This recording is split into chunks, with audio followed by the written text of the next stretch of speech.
Di ba? Dumako muna ho tayo dito.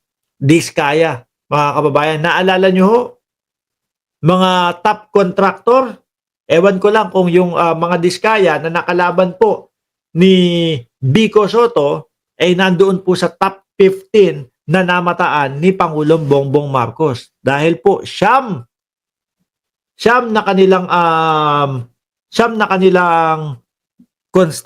contractor thing is na kumbaga yun yung madaming natanggap po. Siyam na ng bilyones na siyam ano po, siyam na negosyo nila, mga kababayan. Game. kundi siyam pala na kumpanya ng mga diskayang nakasungkit umano ng bilyones na kontrata para sa flood control projects. Siyam na kumpanya ng mga diskaya ang nakasungkit ng malalaking proyekto.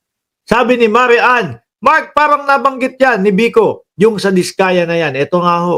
Unang umingay ang kanilang pangalan nang makalaban si Pasig City Mayor Vico Soto sa May midterm elections. Narito ang agenda report ni Joash Malimban. Tila nasa spotlight na naman ang kontrobersyal na mga diskaya matapos may ulat na ang top 2 and 3 sa 15 companies na nakasungkit ng mga flood control project ay pagmamayari umano ng kanilang pamilya. Top 4. Grabe yaman siguro niya, no? Atras ko ho. Spotlight na naman ang kontrobersyal na mga diskaya matapos may ulat na ang top 2 and 3 sa 15 companies na nakasungkit ng mga flood At top 2. Pasensya na ho, mahina yung pandinig ko eh. Hindi ko marinig masyado dito. control project ay pagmamayari umano ng kanilang pamilya. Yan ang Alpha and Omega General Contractor and Development Corporation na naawardan ng halos 7.5 billion pesos worth of flood control projects mula 2022.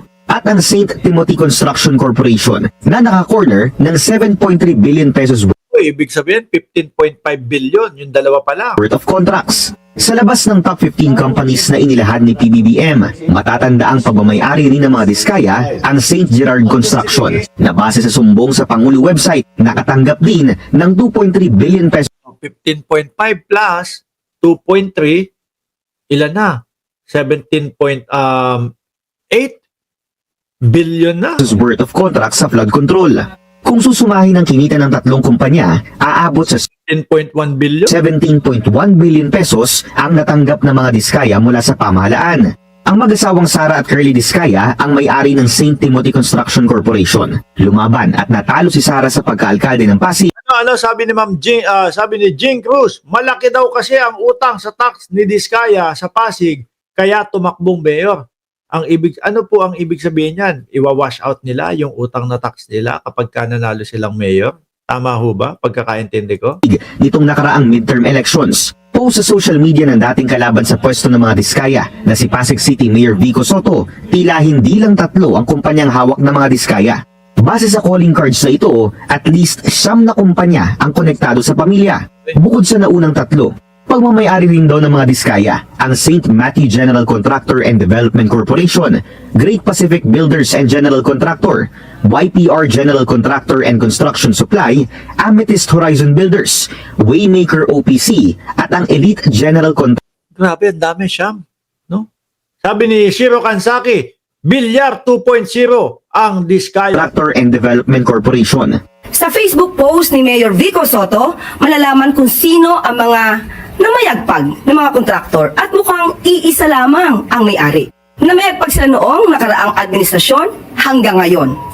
Kahit ano pa man ang gamiting pangalan ng inyong kumpanya, ang inyong trabaho ang susuriin at sa trabaho rin ninyo makikita kung may anomalya. Sa pagsusuri ng Billionaire News Pagka nasilip yan ni Pangulong Bongbong Marcos at merong mga talagang mga delay at mga hindi tinutuloy, naku, yari sila. Kaya tumakbo para makaiwas sa pagbabayad ng tax. Buti na lang. Olats. Hindi, magaling ho kasi si Vico Soto, sinasabi po ng mga taga-Pasig eh. Channel, aabot sa halos 31.6 billion pesos o mahigit 6% ang flood control projects na posibleng hawak ng pamilyang Diskaya sa buong bansa. Base yan sa datos na nasa sumbong Pangulo website. Ang masama rito, marami sa mga proyektong hawak ng kanilang pamilya. Tila ba-effect daw pagdating sa flood control. Ako po. Ayan na nga ba ang sinasabi kapag talagang nagtrabaho si Pangulong Bongbong Marcos at hinagilap kung sino yung mga loko-loko, makikita at makikita oh. Paiimbestigahan pa ni Senator Erwin Tulfo ang Pasig River Esplanade Footbridge na pinondohan noong 2019 ng higit 284 million pesos. Pero makalipas ang 6 na taon, poste lang ang naitayo. Sa Anak ng tinapa na yan. 6 na taon, poste ang naitayo, walang natapos. taon, poste lang ang naitayo. Sa isang Facebook post ni Iloilo City Mayor Raisa Trenas naman, inilahad nito ang 2 kumpanyang nasa top 15 ni PBBM at pagmamayari ng mga diskaya ay kabilang sa top 5 companies na humahawak sa major flood control project sa kaniyang lungsod. 4 dito, Tapos ayun, kagaya na nung nasabi, poste lang ang naitayo. Grabe. umaabot sa daan-daang milyong piso ang presyo ng kontrata, pero ani Mayor Trenas, either non-functional, nagsanhi pa ng baha, o di kaya practically non-existent. Sinubukan namin kunin ang panig ng mga diskaya, pero hindi pa sila sumagot sa aming mga mensahe. Ayon kay PBBM, patuloy ang magiging investigasyon sa daan-daang bilyong pisong flood control projects ng kanyang administrasyon. Aray ko. Masisilip na ho yan, mga kababayan. Masisilip. Magkakaugat-ugat na ho yan. O tawag dito? Magkakasala-salabat na ho yan, mga bossing, hanggang sa aabot yung mga insertion, hanggang sa maaabot na sino yung mga nakausap, etc. Lahat na po yan. Makikita na ho yan, mga boss, Chipamo, sir. At yan po ang maganda, sa gobyerno ni Pangulong Bongbong Marcos. Lahat po isinisiwalat. Walang itinatago. Kahit po yung mga kabit-kabit. Kahit po yung mga kabit-kabit. 13 kabit ni Duterte. Labas! Di ba? Lalo na't marami umano rito nagiging instrumento para sa korupsyon ng ilang mga nasa kapangyarihan. Batay sa inisyal na impormasyon mula sa report ng DPWH, lumalabas na mayroong 9,855 flood control projects mula July 2022 hanggang May 2025 na nagkakahalaga ng 545.64 billion pesos.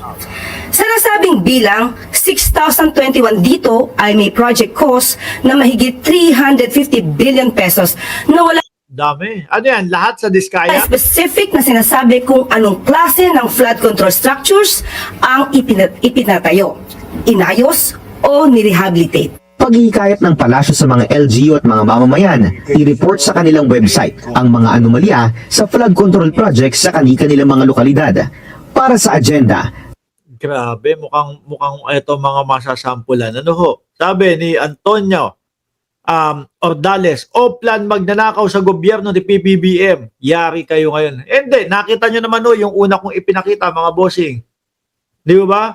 O yung Iloilo, pinuntahan mismo ng Pangulong Bongbong Marcos. Talagang hinilikopter pa lahat para makita kung bakit at ano ang nangyari. Yung sa Marikina, dinalaw din at siniyasat ni Pangulong Bongbong Marcos. Good job nga yung sa Marikina.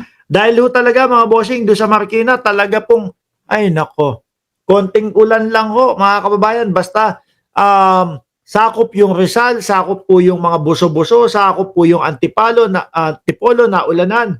Nako, baha po ang dulot niyan sa Marikina.